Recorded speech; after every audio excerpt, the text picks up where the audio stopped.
والصلاة والسلام على سيد الأنبياء والمرسلين. أما بعد فأعوذ بالله من الشيطان الرجيم. بسم الله الرحمن الرحيم.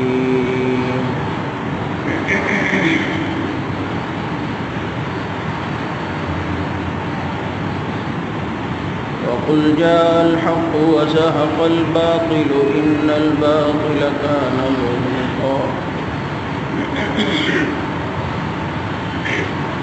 قال النبي صلى الله عليه وسلم: وأشدهم في أمر الله عمر. صدق الله وصدق رسوله النبي الكريم.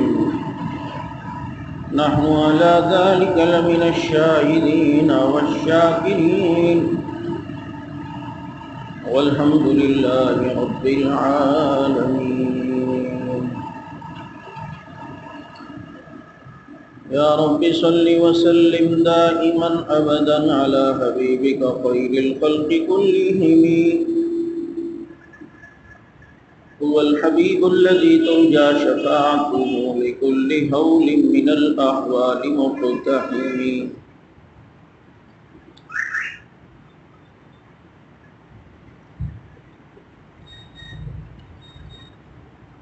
زینت کے خزانے کو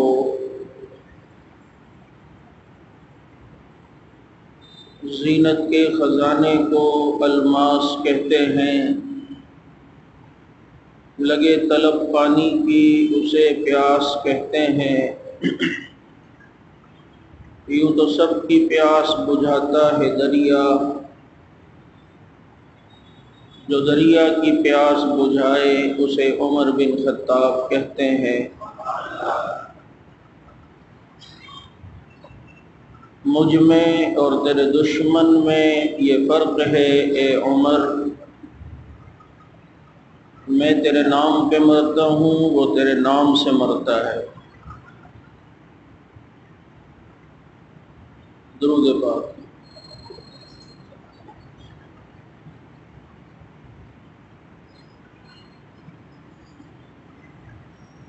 واجب الاحترام گرامی قدر سامعین عزیز ساتھیو،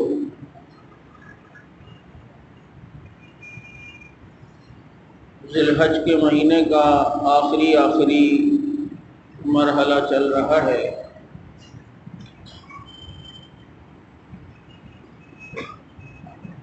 یکم محرم الحرام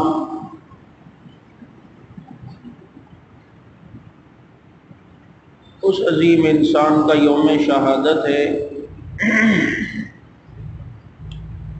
جس کو اپنے بھی جانتے ہیں، بیگانے بھی جانتے ہیں.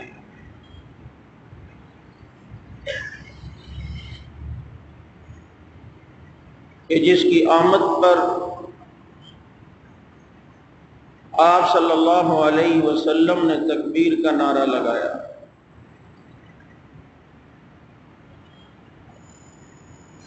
اور جس کو رسول اللہ صلی اللہ علیہ وسلم اللہ سے کعبے کے پاس بیٹھ کے مانگتے ہیں: اللہم اعز الاسلام بعمر بن الخطاب. اللہ اسلام کو عمر کے ذریعے سے عزت دے.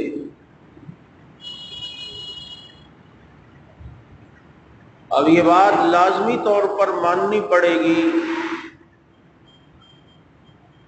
کہ اس دعا کی برکت سے اللہ نے نبی کو عمر دیا. جب یہ بات تسلیم کر لی گئی ہے تو یہ بھی ماننا پڑے گا کہ نبی نے عمر کو جس کام کے لیے مانگا تو اللہ نے وہ کام بھی عمر سے لیا، اور وہ تھی اسلام کی ترقی، اسلام کی عزت، اسلام کی بڑھوتری.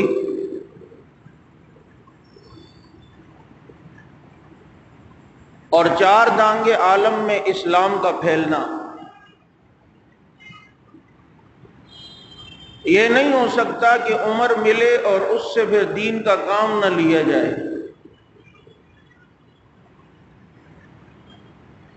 عمر اسلام میں آئے اور اس کی وجہ سے پھر اسلام کو ترقی نہ ملی ہو۔ وہ آیا، اس نے دیکھا اور اس نے فتح کر لیا کہ مصداق وہ فاروق اعظم رضی اللہ تعالیٰ عنہ کہ مثلہم فی التوراۃ و مثلہم فی الانجیل، کہ جن صحابہ کے تذکرے تورات اور انجیل میں ہیں تو وہاں عمر کا تذکرہ بھی ہے۔ ایک بہت بڑے یہودی عیسائی راہب سے حضرت عمر نے پوچھا کیا تمہاری کتاب میں میرا ذکر بھی ہے؟ اس نے جب حضرت عمر کا حلیہ دیکھا اور کتاب کھولی تو کہا ہاں تمہارا ذکر ہماری کتاب میں لوہے کے سینگ کے ذریعے سے کیا گیا ہے۔ حضرت عمر نے فرمایا لوہے کا سینگ کیا مطلب؟ فرمایا کہ دین کے متعلق بہت سخت ہوگا اور کڑا احتساب لے گا، اور یہی اشارہ پیغمبر نے کیا ہے وَأَشَدُّهُمْ فِي أَمْرِ اللَّهِ عمر۔ وہ معمولی انسان نہیں تھا، ہم نے بحیثیت ان کو فضائل اور ایک صحابی ہونے کی حیثیت سے دیکھا، جبکہ نظم و نسق اور انتظامی امور چلانے کے اندر بھی فاروق اعظم کا کوئی ثانی نظر نہیں آتا۔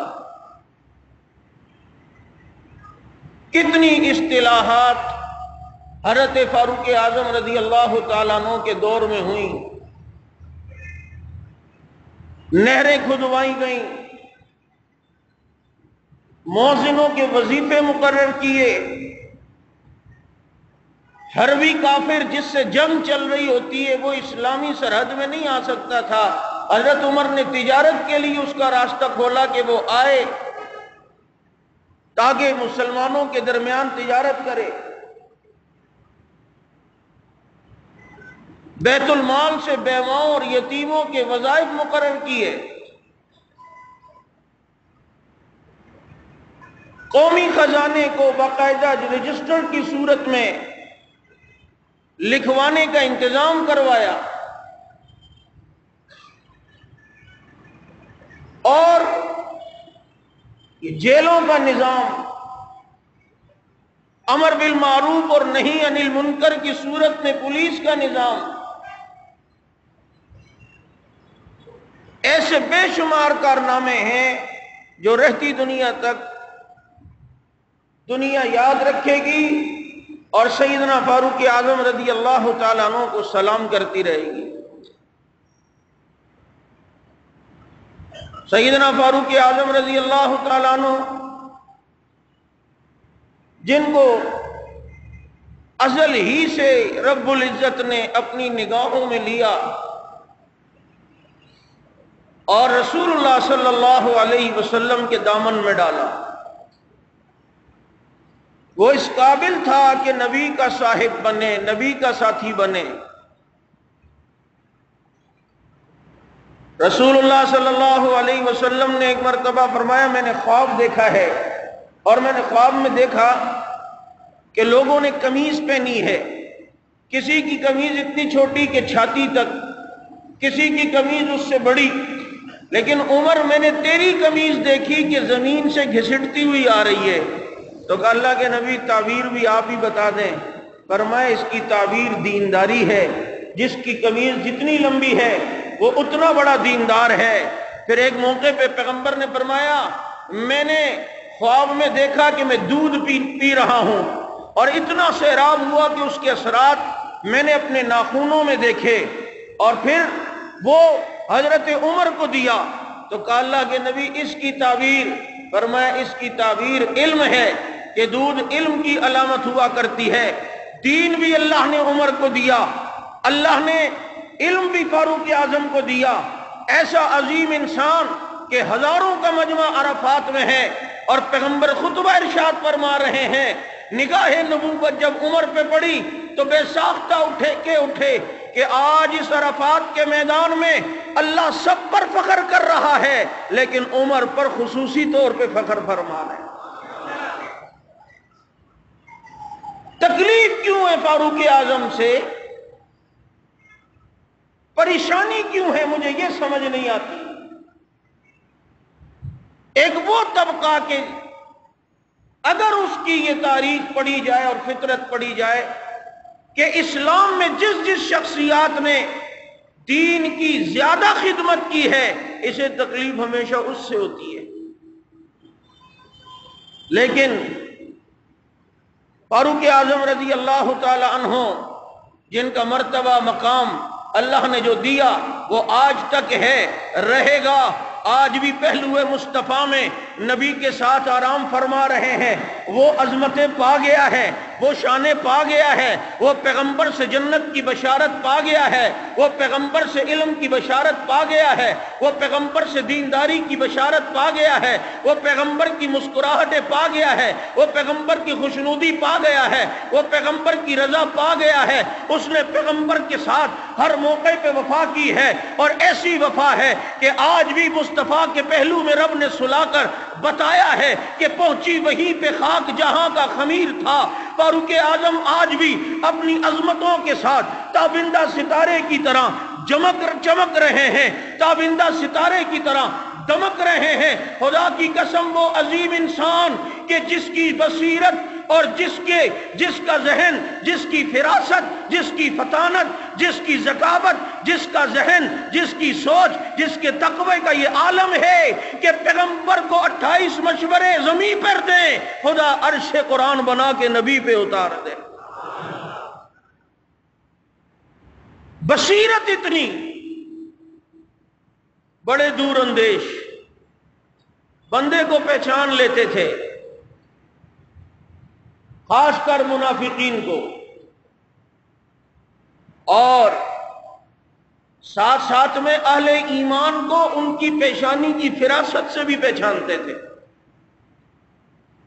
ابو مسلم خولانی رحمہ اللہ چونکہ صحابی وہ اس معنی میں ہے کہ نبی کا دور تو انہوں نے پایا لیکن نبی کو دیکھنے کی سعادت حاصل نہ کر سکے، اپنے علاقے میں استنبول کے قریب قسطنطنیہ، وہاں پر اس وقت کے نصرانی بادشاہ نے ایک آگ جلائی اور ان کو اسلام لانے کی وجہ سے آگ میں پھینکا۔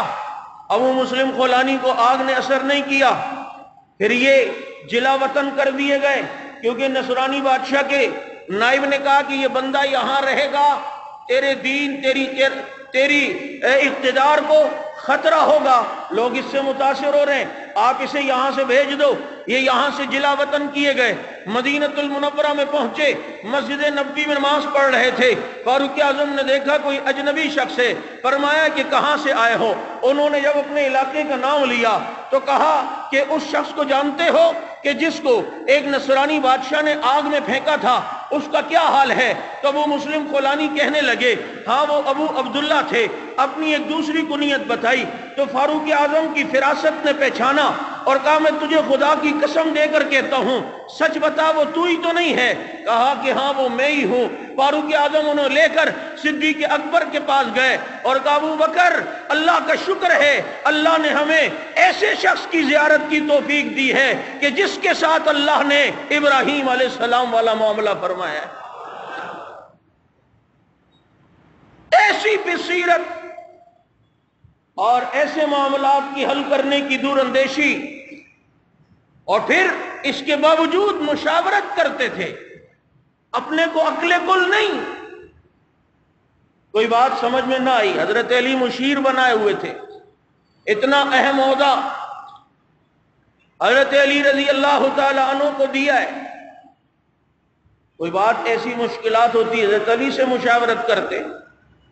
ایک مرتبہ کہنے لگے علی میرے ذہن میں کچھ سوالات ہیں۔ کہا کیا؟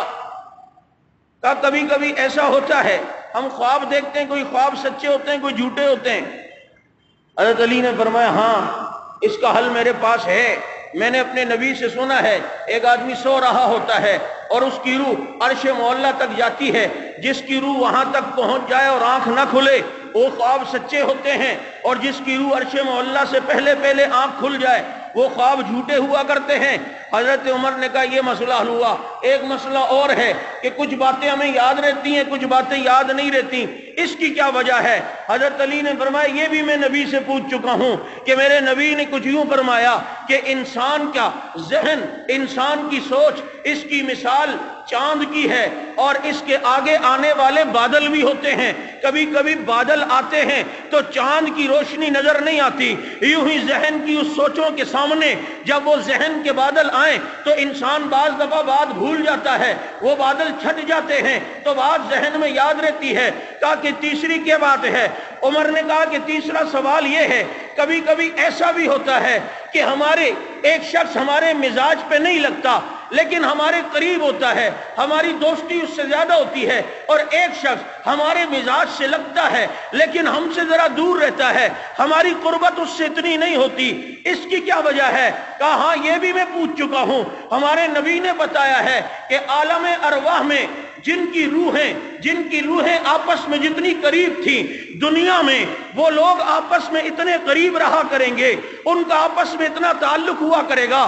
بات پوچھنی ہے علی المرتضیٰ سے پوچھی ہے، فاروق اعظم علی المرتضیٰ، علی فاروق اعظم کا مشیر ہے، کئی معاملات میں مشورہ فاروق اعظم رضی اللہ تعالیٰ عنہ حضرت علی سے لیتے، باقی صحابہ سے بھی لیتے تھے، حالانکہ خود ذہانت کا یہ عالم تھا، خود سوچ کا یہ عالم تھا، خود فطانت کا یہ عالم تھا، خود ذکاوت کا یہ عالم تھا کہ ایک آدمی کسی جگہ مردہ پایا گیا، نوجوان کا قتل ہوا، فاروق اعظم کو بتایا گیا کہ فلاں جگہ ایک آدمی کی لاش پڑی ہے۔ حضرت عمر بڑے پریشان ہوئے، قاتل کا سراغ نہیں مل رہا، قاتل پکڑا نہیں جا رہا، اور فاروق اعظم کے دور میں قتل ہو اور فاروق اعظم پریشان نہ ہو، یہ کوئی آج کی حکومتیں تھوڑی ہیں جہاں ہزاروں کے ہزاروں قتل ہو جائیں اور ان کے سر کے اوپر جو تک نہ رینگے۔ دور فاروقی ہے، کیس حل نہیں ہو رہا، بندہ نہیں مل رہا، قاتل کون ہے؟ ہر طرح سے تفتیش کر کے دیکھ لیا، قاتل نہیں پکڑا گیا، کیس کو پیچھے رکھ دیا گیا، لیکن بات ذہن میں ہے ٹھیک 9 مہینے کے بعد، ٹھیک 9-10 مہینے کے بعد اسی جگہ ایک بچہ نوزائیدہ نومولود بچہ پایا گیا، وہاں بتایا گیا ایک بچہ فلاں جگہ سے ملا ہے۔ حضرت عمر نے کہا کہاں سے؟ کہا کہ اس جگہ سے۔ ایک دم پرانی بات یاد آئی کہ یہیں پر تو ایک بندہ بھی قتل ہوا تھا اور یہیں پر ایک بچہ بھی ملا ہے۔ کہا وہ بچہ فلاں عورت کو دے دو، اور ایک عورت کو دے دیا، کہا اس کو دودھ تو نے پلانا ہے، خرچہ میں نے دینا ہے، لیکن ایک بات راز میں رکھنی ہے کہ تو نے یہ دیکھنا ہے کہ اس بچے سے سب سے زیادہ کون سی عورت ملنے کے لیے آتی ہے، کون سی عورت سب سے زیادہ اس کو چاہتی ہے۔ اس نے کہا ٹھیک ہے۔ 2-4 دن دیکھا، ایک عورت روزانہ آتی، اس بچے کو دیکھتی، چوم کے چلی جاتی۔ جب اس عورت نے اس بچے میں دلچسپی لی، اسی دودھ پلانے والی مرضعہ نے جا کے حضرت عمر سے کہا کہ فلاں ایک جگہ کی عورت ہے، وہ ہر روز اس بچے کو دیکھنے آتی ہے۔ عمر نے کہا ٹھیک ہے، اس کے گھر کو دیکھو۔ گھر کا پیچھا کیا، گھر دیکھا، وہ ایک نوجوان لڑکی کا گھر تھا۔ وہ حضرت عمر گھر پہ گئے ہیں اور دروازہ کھٹکھٹایا، لڑکی کا باپ نکلا، کہا کیا بات ہے؟ کہا آپ نے باہر آنا ہے۔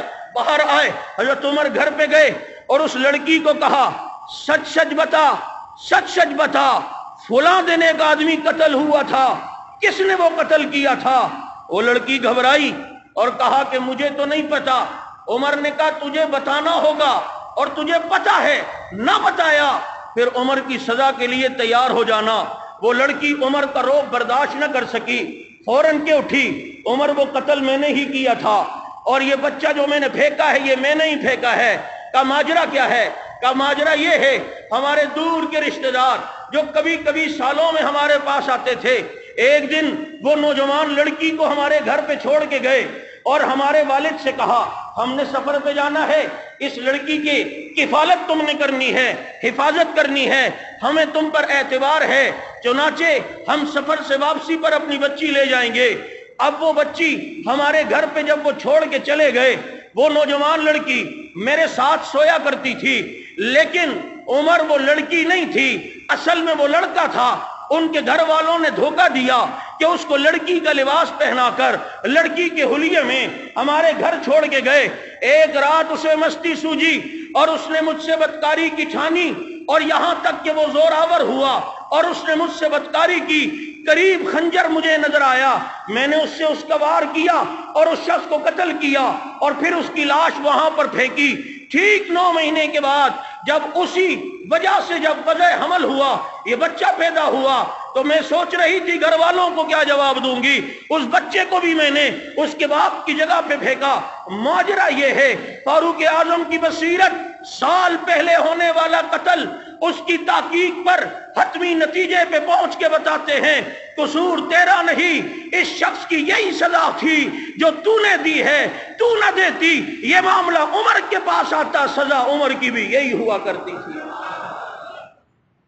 یہ ذہانت دیکھو، فطانت دیکھو، سوچ دیکھو اور دور اندیشی دیکھو۔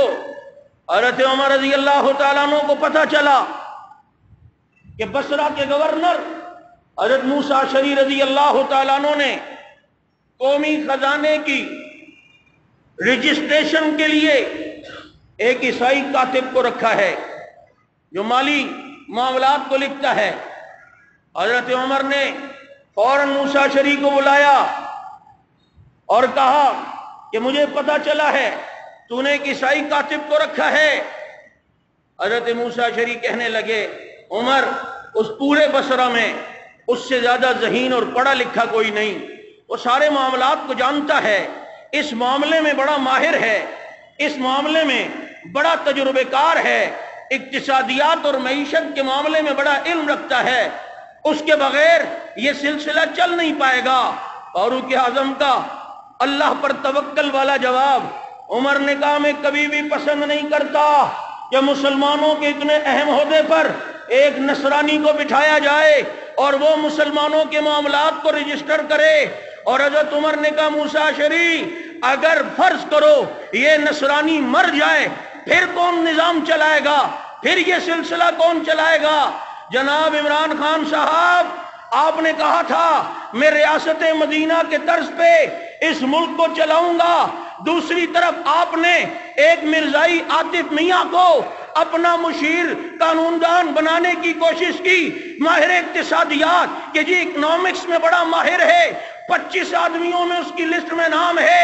فاروق اعظم ریاست مدینہ کے حقیقی وارث ہیں، ان کے نقش قدم پہ تمہیں چلنا ہوگا، وہ تمہارے لیے ایک گائیڈ لائن کی حیثیت رکھتے ہیں، تمہارا آئیڈیل فاروق اعظم ہونا چاہیے۔ عمران صاحب آپ کو سلام اس بات پر ہے کہ آپ نے اپنے وزیر اعظم بننے کے بعد پہلے خطاب میں مثالیں ابو بکر و عمر کی دی تھی، عمل بھی اس طرح کرنا ہوگا۔ تم کہتے ہو اکنامکس میں وہ بہت ماہر ہے، اس لیے تو آج سے پہلے جو چل رہا تھا نظام وہ کیا چل رہا تھا؟ خدا کی قسم اگر تم نے گنبد خضرا کے مکی سے وفا نہ کی، تمہاری معیشت بھی ٹھپ ہو سکتی ہے، اکانومی بھی ٹھپ ہو سکتی ہے، معاشی نظام بھی بیٹھ سکتا ہے۔ پاکستان اتنی کرپشن کے باوجود جو چل رہا ہے وہ کالی کملی والے کے جوتوں کے صدقے سے چل رہا ہے۔ اور ہم یہ کہیں وہ اتنا ماہر ہے، اتنا ماہر ہے، اتنا یوں ہے، اتنا یوں ہے۔ میں نے رات بھی کہا کوئی جتنی بھی تعریف کرے کہ خنزیر کے گوشت میں اتنی پروٹین ہوتی ہے، اس میں اتنی جناب انرجی ہوتی ہے، اس میں اتنے وٹامن ہوتے ہیں، اس میں یہ ہوتے ہیں، تم جتنا بھی فضیلت بتاؤ، مسلمان کسی بھی خنزیر کو حلال کہنے کے لیے تیار نہیں ہے۔ تیار ہے؟ بولو۔ میں نے رات بھی کہا کہ کہتے ہیں اس کے پاس بڑا دماغ ہے، عاطف میاں کے پاس دماغ ہوتا تو وہ قادیانی نہ ہوتا۔ دماغ تمہاری نظر میں کس کو کہتے ہیں؟ میری نظر میں عقل مند اور دماغ والا وہی ہے جس نے میرے محمد کو پہچانا ہے۔ ان سے وفا کرو، یہ معیشتیں خود صحیح ہوں گی۔ اقبال نے اسی موقع پہ تو کہا تھا کہ جب ویسا موقع آئے کہ ایک طرف محمد کی عزت و حرمت کا مسئلہ ہو اور دوسری طرف تمہیں اپنی معیشت کے ڈر کا مسئلہ ہو، شاید ایسے ہی موقع پہ اقبال نے کہا تھا کہ کی محمد سے وفا تو نے تو ہم تیرے ہیں، اور یہ جہاں چیز ہے کیا لوح و قلم تیرے ہیں۔ پھر آسمان بھی موتی برسائے گا، زمین بھی موتی اگلے گی، کب؟ جب اس سے وفا ہو۔ کہ خدا کی قسم یہ دنیا کا نظام چلا ہی اللہ رب العزت نے محمد کی زلفوں کے صدقے چلایا ہے۔ کہتے ہیں جی بڑا دماغ ہے، میں نے کہا دماغ ہوتا تو حسین و جمیل پیغمبر کو چھوڑ کر مرزا قادیانی کو نبی مانتا، اس کو نبی مانتا؟ ابھی 20 دن ہوئے نہیں آپ کی حکومت کے، اور یہ بوچھال، یہی چیزیں تو نواز شریف کو لے ڈوبی تھیں، یہی چیزیں تو زید حامد کو لے ڈوبی تھیں، اور اتنا کچھ ہو کر بھی سبق حاصل نہ ہو۔ اہل پاکستان کسی صورت بھی کسی مرزائی کو کسی اعلیٰ عہدے پر برداشت نہیں کریں گے۔ بات جو سچ اور حق ہے، سیدنا فاروق اعظم رضی اللہ تعالیٰ عنہ نے کہہ دیا موسیٰ شری رضی اللہ عنہ کو فوراً معزول کرو، سے معزول کر دیا گیا۔ یہ احتیاط تھی فاروق اعظم کی، احتیاط اتنی کہ آپ اس کا اندازہ نہیں کر سکتے کہ مسلمانوں کے معاملات ایک آدمی جو غیر مسلم ہو وہ چلائے، اور موقع ملنے پر یہاں کے راز وہاں دے۔ یہی تو وجہ ہے کہ اہل کتاب کی عورتوں سے نکاح حلال تھا، یعنی عیسائی اور یہودی جو اہل کتاب ہو۔ آج کے دور میں کوئی اہل کتاب نہیں ہے، کہیں تم کسی امریکی اور لندن والی کو ڈھونڈنے لگ جاؤ۔ اہل کتاب جو اس وقت کی سچی کتاب کو مانتے تھے، آج تو جب کتاب ہی سچی نہیں ہے ان کی تو پھر اہل کتاب کہاں سے؟ بات سمجھ آ رہی ہے یا نہیں؟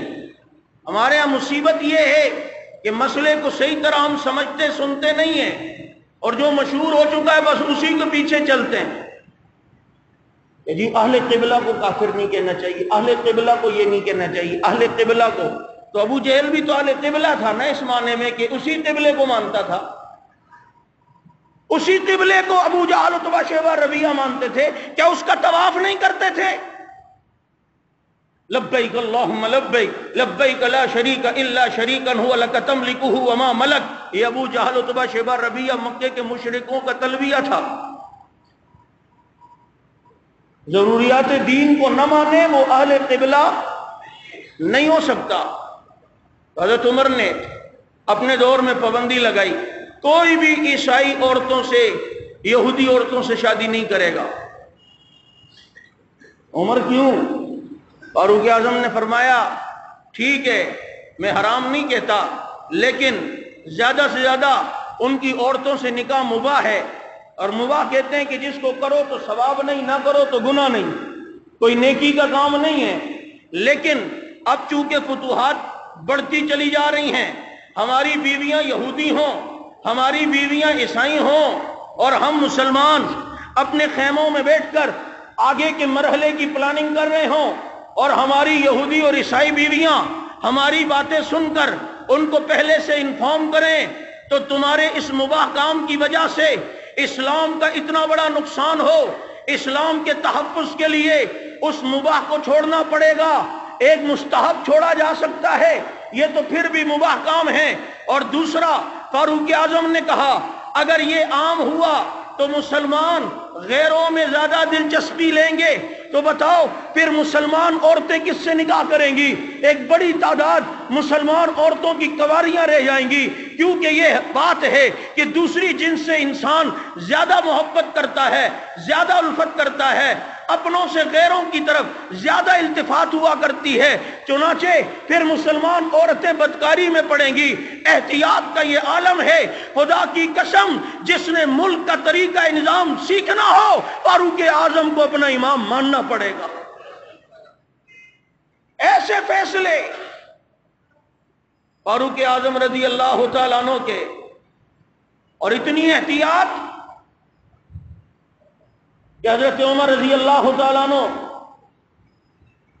نے کسرا کے دربار میں ایک آدمی کو قاصد بنا کے بھیجا، جاؤ اسے پیغام دو، یا اسلام قبول کر، یا جزیہ دے، یا پھر جہاد کے لیے تیار ہو۔ جب یہ قاصد یہاں سے جا رہا تھا تو حضرت عمر رضی اللہ عنہ کی بیوی نے اس سفیر کو، اس قاصد کو ایک شہد کی بوتل دی اور کہا یہ کسرا کی بیوی کو دینا اور کہنا کہ عمر کی بیوی کی طرف سے گفٹ ہے۔ چنانچہ لے جایا گیا۔ حضرت فاروق اعظم رضی اللہ تعالی عنہ کی بیوی کا تحفہ اس کی بیوی کو جب ملا، اس نے اس شہد کے بدلے ایک بڑی بوتل میں قیمتی موتی ڈال کر اس قاصد کو دیے اور کہا یہ عمر کی بیوی کو کہنا کہ کسرا کی بیوی کا گفٹ ہے۔ وہ جب لایا گیا، دیکھا، بڑی خوش ہوئی، عمر کو بتایا یہ مجھے گفٹ ملا ہے، فلاں نے بھیجا ہے۔ اس کی بیوی نے، عمر نے کہا یہاں لاؤ، دیا، کہ یہ بیت المال میں جمع ہوگا، تمہارا نہیں ہے۔ کہا بھائی اس نے تو خاص میرا نام لے کے بھیجا ہے، میرا ہی تو ہے۔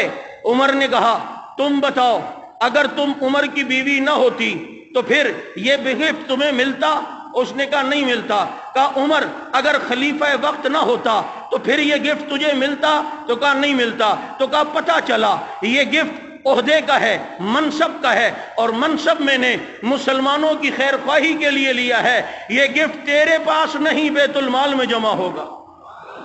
اور آپ جانتے ہیں اس وقت بین الاقوامی طور پر ایک رول اور قانون یہ ہے کہ اگر بادشاہوں کی صدر وزیر اعظم جب اپنی بیوی کو لے کر کسی ملک میں جاتے ہیں انہیں گفٹ ملا کرتے ہیں، انہیں تحفے ملتے ہیں۔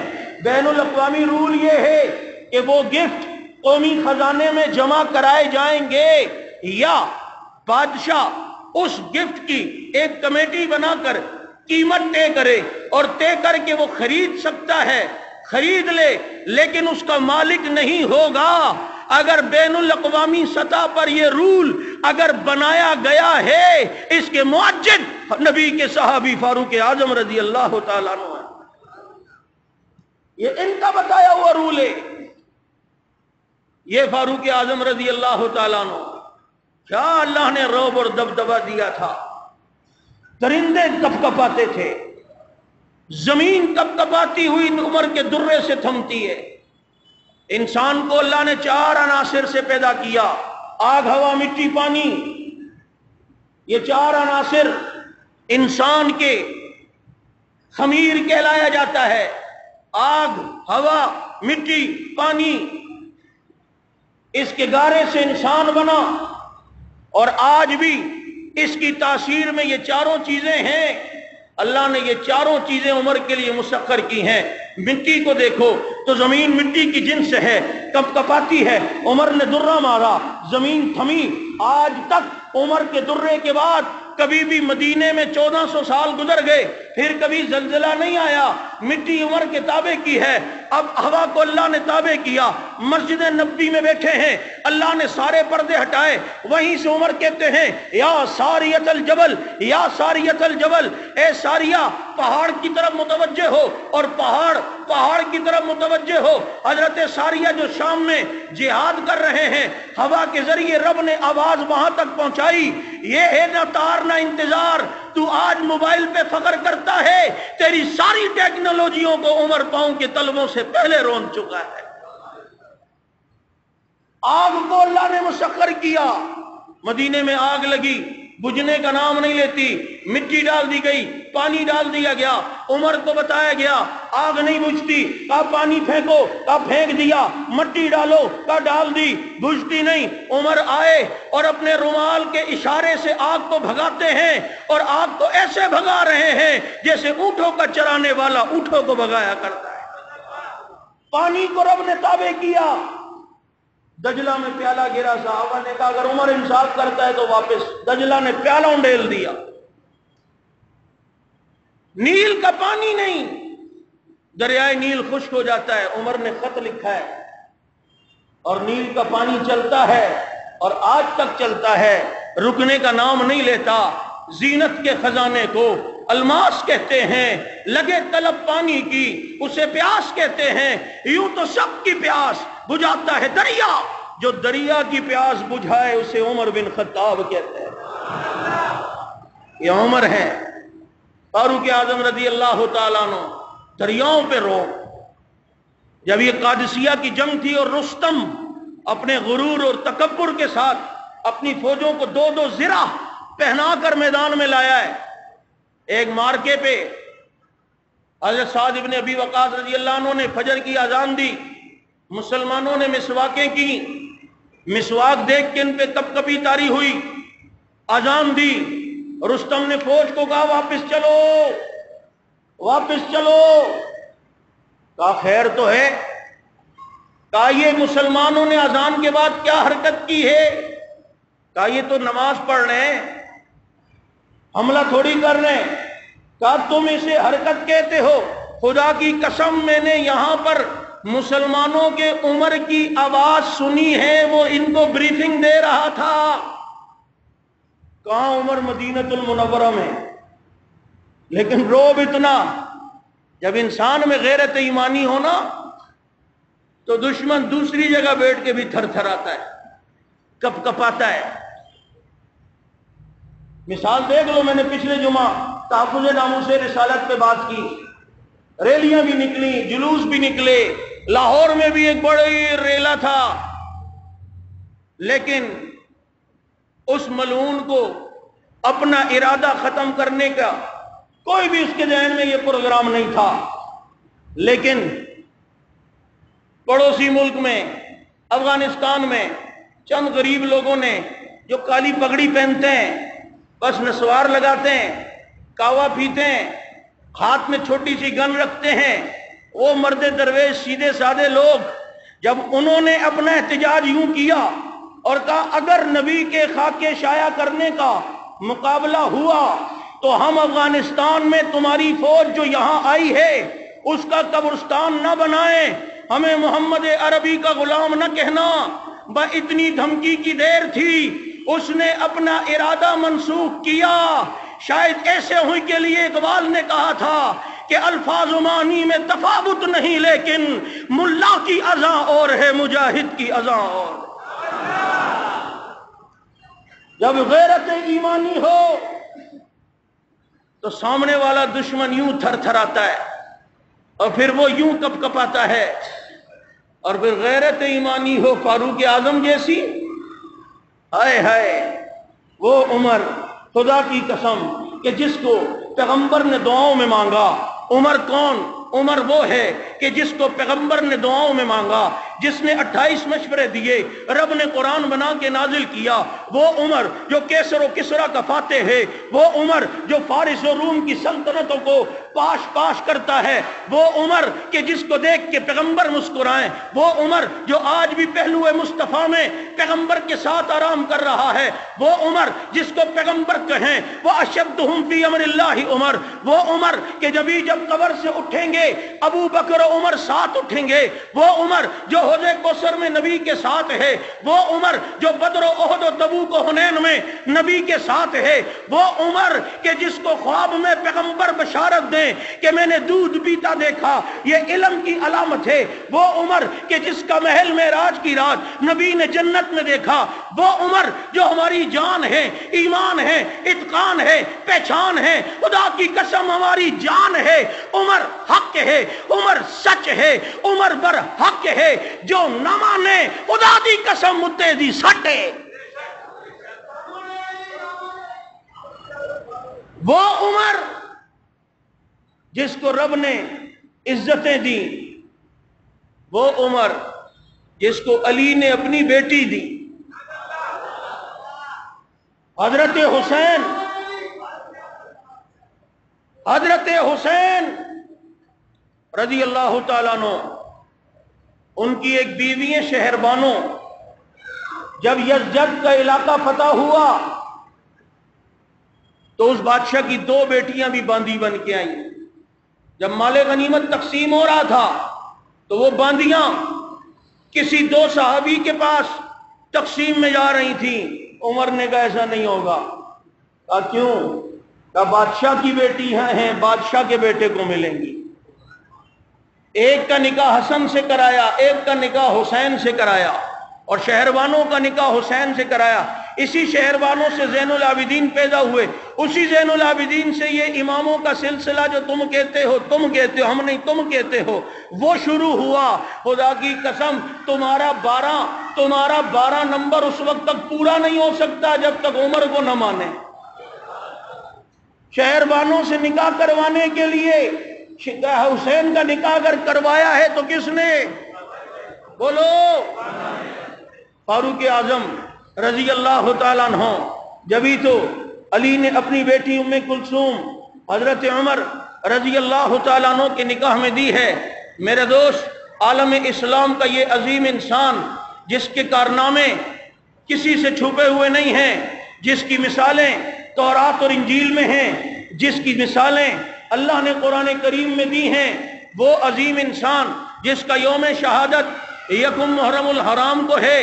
مغیرہ ابن شعبہ رضی اللہ تعالیٰ عنہ کا ایک غلام ایرانی النسل تھا. اس ایرانی غلام مجوسی جس کا نام ابو لولو فیروز تھا، اس نے فاروق اعظم رضی اللہ تعالیٰ عنہ کو فجر کی نماز میں حملہ کر کے مسجد نبوی میں مصلی رسول پہ شہید کیا ہے. سنو، اگر مذہبی مقامات پر، مگر مساجد کے اندر سب سے پہلے کسی نے دہشت گردی کی ہے وہ عمر کا دشمن کہلایا جاتا ہے. عمر کے سجن کو یہ کریڈٹ نہیں جاتا. اگر مسجد میں سب سے پہلا حملہ، اور مسجد بھی وہ جہاں ایک نماز 50,000 نمازوں کے برابر ہے، مصلی بھی وہ جس پر والضحیٰ والے چہرے والے پیغمبر کی پیشانیاں لگی ہیں، سب سے پہلے دہشت گردی مسجد میں عمر کے دشمن نے کی ہے، اور آج تک کرتا آ رہا ہے. آج تک مثال قائم ہے. وہ ایرانی النسل مجوسی، یہی وہ بصیرت تھی عمر کی کہ ایران فتح ہوا لیکن ان کی شرارتیں ختم نہیں ہو رہی تھی. فتنہ تھے نا شروع سے. تو عمر نے ایک تاریخی جملہ فرمایا کاش ہمارے اور ایران کے درمیان آگ کا سمندر ہوتا، نہ ہم اس طرف جا سکتے نہ وہ ہماری طرف آ سکتے. عمر کو اتنا پریشان کیا ہوا تھا، لیکن روب تھا کہ کھلے عام شرارتیں نہیں کر سکتے تھے. اور آج بھی اس ابو لولو فیروز بدبخت کا مقبرہ اور اس کی وہ جہنم کا گڑھا جسے ان کے ہاں قبر کہتے ہیں، آج بھی ایران کے اندر ہے، جس کی پوجا پاٹ ہوتی ہے، جس کو چمے دیے جاتے ہیں، جس پہ چڑھاوے چڑھائے جاتے ہیں. پھر تم کہو نہیں کوئی کچھ نہیں کہتا، کوئی کچھ نہیں کہتا. عمر کے قاتل کو جو اپنا باپ بنا کے رکھے وہ کوئی کچھ نہیں کہتا. آج بھی پیشوا بنا ہے جس کو تمہارے ہاں بابا شجاع الدین کے نام سے مشہور کیا ہے. سنو، یہ بابا شجاع الدین یہ وہی ابو لولو فیروز ہے. اس لیے غلط فہمی کا شکار نہ رہنا. یہی وجہ ہے کہ علماء نے ایک مسئلہ لکھا ہے یہ فیروز پتھر کے بارے میں کہ ایرانی زیادہ پہنتے ہیں. یہ فیروزہ پتھر اسی ابو لولو فیروز کی طرف منسوب ہے. اس لیے ایک مسلمان ہونے کی حیثیت سے غیرت ایمانی کا تقاضا ہے کہ فیروزہ پتھر کا بائیکاٹ کیا جائے. اگر نہ بھی ہو تو شبہ ہے، تو شبہ کی چیزوں سے بھی بچنا چاہیے یا نہیں؟ بولو. اور یہ پتھروں سے کچھ نہیں، تمہیں بتایا گیا ہے فیروزہ پہنو گے دولت آئے گی، یہ آئے گی. مجھے کہنے لگا میرے ہاتھ میں پتھر ہوتا ہے کبھی، عقیق بھی سنت ہے، لیکن اس نیت سے نہیں کہ جی دولت آئے گی تو یہ ہوگا یا وہ ہوگا. کبھی یاقوت بھی، کبھی مجھے کہنے لگا ایسا پتھر دو جو دولت کھینچے میرے پاس. میں نے کہا میرا نبی تو پتھروں سے یقین ہٹانے آیا تھا اور تم نے پتھروں پہ یقین بنا لیا. یہ پتھر تمہیں دولت دیں گے. بہرحال یہ ایک الگ موضوع ہے، کبھی اس پر انشاءاللہ تفصیلی گفتگو کروں گا. یکم محرم الحرام ہمارا مطالبہ ہے شہادت فاروق اعظم رضی اللہ عنہ پر حکومت سے کہ عام تعطیل کا اعلان کیے جائے. حضرت فاروق اعظم رضی اللہ عنہ کی شخصیت و کردار کو سرکاری سطح پر ہائی لائٹ کیا جائے، پرنٹ میڈیا، الیکٹرانک میڈیا پر ان کا تذکرہ ہو، صدر، وزیر، گورنر، وزیر اعلیٰ کی طرف سے اس دن بیان فاروق اعظم کی عظمت پر آنے چاہیے، اور دنیا کو یہ بتانا چاہیے کہ آپ نے ریاست مدینہ کی بات کی تو ریاست مدینہ کا اصل کردار وہ فاروق اعظم رضی اللہ تعالیٰ عنہ ہیں، انہیں فالو کرنا پڑے گا، ان کو ایکسیپٹ کرنا پڑے گا، ان کے اصولوں کو لینا پڑے گا، پھر دیکھنا یہ قوم کتنی خوشحال ہوگی۔ احتساب کا طریقہ اگر تم نے سیکھنا ہے تو فاروق اعظم رضی اللہ تعالیٰ عنہ سے سیکھنا ہوگا۔ عمران خان صاحب نے ارادہ کیا ہے احتساب کریں گے، باہر گئی ہوئی دولت اسے واپس ملک میں لائیں گے، اچھا اقدام ہے، اللہ کرے کہ ایسا ہو جائے، اللہ کرے کہ ایسا ہو جائے، لیکن ایسا کرنے کے لیے فاروق اعظم کو فالو کرنا پڑے گا۔ احتساب سیکھنا ہو تو ان سے سیکھو۔ لوگ مصر کے آئے، حضرت سعید ابن عامر رضی اللہ عنہ کی شکایت کی اور کہا ہمارے گورنر میں کچھ خرابیاں ہیں، آپ نے جو رکھا ہے انہیں معزول کرو۔ کیا خرابی ہے؟ کہ پہلی چیز تو یہ کہ صبح دیر سے آتے ہیں فیصلے کرنے میں، دوسری چیز یہ ہفتے میں ایک دن چھٹی کرتے ہیں، تیسری چیز یہ کہ رات کو کسی سے بھی نہیں ملتے، کبھی رات کو بھی تو فریادی آتا ہے، پانچویں چیز یہ، چوتھی چیز یہ کہ آپ کے قائم کردہ گورنر سعید ابن عامر رضی اللہ تعالیٰ عنہ کبھی کبھی بے ہوش ہو جاتے ہیں۔ حضرت عمر فوراً پہنچے، خود بھی پہنچتے تھے اتنا لمبا سفر طے کر کے کہ اچانک ریٹ ماروں۔ گھر پہ آئے، گھر کی بوسیدگی کو دیکھا اور لوگوں کو جمع کیا، کہا یہ الزام آپ پر ہے، جواب دو۔ سعید ابن عامر کہتے ہیں عمر خدا کی قسم یہ میرے اور میرے رب کے درمیان راز تھا، لیکن اب آپ نے پوچھا ہے تو مجھے بتانا پڑے گا۔ یہ کہتے ہیں کہ صبح میں دیر سے آتا ہوں، ہاں واقعی دیر سے آتا ہوں، میری بیوی نے 30 سال میری خدمت کی ہے، اب وہ بیمار ہے، بستر پہ ہے، صبح میں اس کے لیے ناشتہ بناتا ہوں، اس کا خیال کرتا ہوں، اس وجہ سے صبح نکلنے میں مجھے دیر ہو جاتی ہے۔ کا دوسرا اعتراض جو انہوں نے کیا، ہفتے میں ایک دن یہ چھٹی کرتے ہیں، عمر واقعی میں چھٹی کرتا ہوں کیونکہ میرے پاس ایک ہی جوڑا ہے جس کو ہفتے میں ایک بار دھوتا ہوں اور اپنی بیوی کی چادر لے کر بیٹھتا ہوں تاکہ وہ جوڑا سوکھ جائے، تو عمر ہفتے میں ایک دن اس لیے چھٹی کرتا ہوں۔ عمر انہوں نے کہا کہ رات کو میں نہیں ملتا، واقعی نہیں ملتا، کہ میں عمر کے اس حصے میں پہنچ چکا ہوں کہ اب موت مجھے سامنے نظر آتی ہے۔ دن میں نے عوام کے لیے رکھا ہے، رات میں نے اپنے خدا سے مناجات کے رکھی ہے۔ عمر یہ کہتے ہیں کبھی کبھی بے ہوش ہو جاتا ہوں، واقعی غشی ہوتی ہے کہ ایک کافی عرصہ میں نے حالت کفر میں گزارا، جب اس وقت کے اعمال یاد آتے ہیں تو آخرت کی پیشی کے ڈر کی وجہ سے مجھ پر بے ہوشی طاری ہو جاتی ہے۔ لوگوں کی آنکھیں کھل گئیں، عمر کے آنکھوں میں آنسو آ گئے، کہا ربا تیرا شکر ہے کہ عمر کو تو نے ایسے بہترین گورنر عطا فرمائے ہیں۔ ایسے احتساب فاروق اعظم رضی اللہ تعالیٰ عنہ کیا کرتے تھے۔ یکم محرم الحرام اہل سنت والجماعت پورے ملک میں احتجاجی جلوس نکالتی ہے۔ آپ کہتے ہیں کہ نہ ہو، یہ جلوس نہ ہو، پورے ملک میں چھٹی ہو جائے، ہم جلوس نہیں نکالتے۔ لوگ کہتے ہیں یار یہ چھٹی کا مطالبہ، یہ عجیب بات ہے۔ اگر یہ عجیب بات ہے تو باقی جو 52 چھٹیاں ہیں وہ عجیب بات نہیں ہے۔ مقصد یہ ہے کہ 9-10 محرم کو چھٹی دے کر تم یہ ذہن بنانا چاہتے ہو کہ اس ملک پر ایک خاص طبقے کا تسلط ہے، جب وہ اقلیت میں ہو کر تسلط قائم کرنے کا یہ انداز بتاتے ہیں۔ ہم خلفائے راشدین کے ایام پر عام تعطیل کروا کے یہ کہنا چاہتے ہیں پاکستان صحابہ کے غلاموں کا ملک ہے۔ پھر دوسرا آپ کے اپنے بنائے ہوئے اصول ہیں کہ کسی کو خراج تحسین پیش کرنا ہو، اپنی عوام کے دلوں میں اگر کسی کی اہمیت اجاگر کرنی ہو، اس کے یوم وفات یا پیدائش پر عام تعطیل کر کے اس شخصیت کی اہمیت دکھانا مقصود ہوتی ہے۔ تو بتاؤ نا، فاروق اعظم کی شخصیت سے زیادہ اہم شخصیت پھر اس امت کے اندر ابو بکر کے بعد کون ہے؟ کوئی بھی نہیں ہے۔ چنانچہ ان خلفائے راشدین کے ایام پر عام تعطیل کا یہ مطالبہ ہے.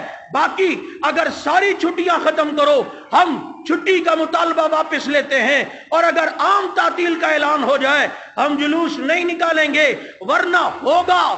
اور اگر جلوس کو روکا گیا اسے ہم زیادتی سمجھیں گے کہ ایک طبقے کو تو اتنی آسائشیں، ان کے لیے ہزاروں سیکورٹی فراہم کی جائے، 4 دن مسلمانوں کی معیشت بند کر دی جائے، اس پہ تالے لگا دیے جائیں.